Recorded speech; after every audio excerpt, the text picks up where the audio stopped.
नमस्कार मंडळी. बऱ्याच वर्षांपूर्वीची गोष्ट आहे. एका गावात एक विणकर राहत होता.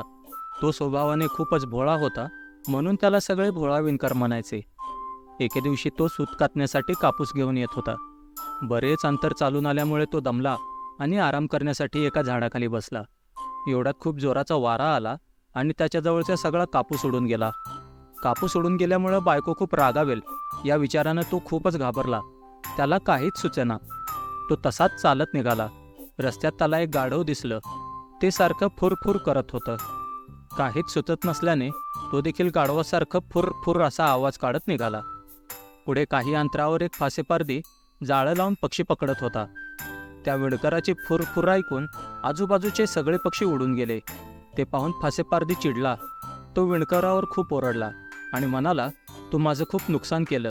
आता मला परत मेहनत करावी लागेल. जा आता, इथून पुढे मात्र फुरफुर करू नको. फक्त पकडा पकडा एवढंच म्हणत जा. भोळा विणकर पकडा पकडा म्हणत निघाला. रस्त्यात आडबाजूला काही चोर चोरलेला माल मोजत होते. पकडा पकडा ऐकून ते घाबरले. त्यांनी हळूच पाहिलं तर एकटा विणकर चालून येत होता. तो जवळ आल्यावर चोरांनी त्याला पकडलं आणि त्याला म्हणाले, काय रे, काय म्हणत आहे?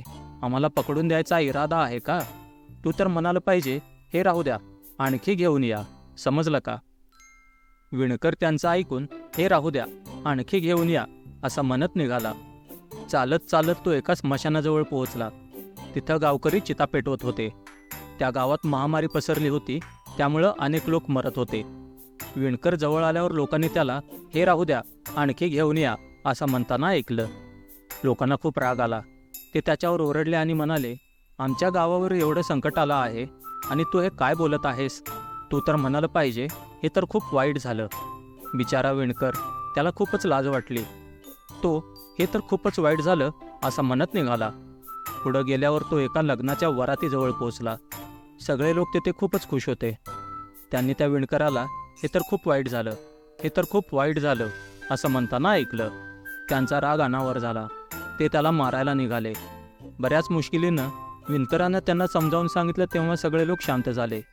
नंतर एकाने त्याला सांगितलं, नशिबात असेल तर असे सुख मिळेल असं म्हणत जा. आता विणकर नशिबात असेल तर असं सुख मिळेल असं म्हणत निघाला. चालत असताना अंधार पडला.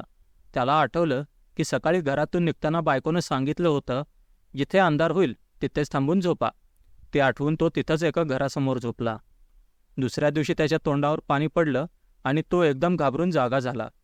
तो उठून बसला आणि आजूबाजूला बघितल्यावर त्याच्या लक्षात आलं की तो ज्या घरासमोर झोपला होता ते त्याचंच घर होतं आणि त्याच्याच बायकोनं तोंडावर पाणी टाकलं होतं. विणकराच्या तोंडातून अचानक निघालं, नशिबात असेल तर असं सुख मिळेल. तर मित्रांनो, गोष्ट जर आवडली असेल तर या व्हिडिओला लाईक करा, शेअर करा आणि चॅनल नक्की सबस्क्राईब करा. धन्यवाद.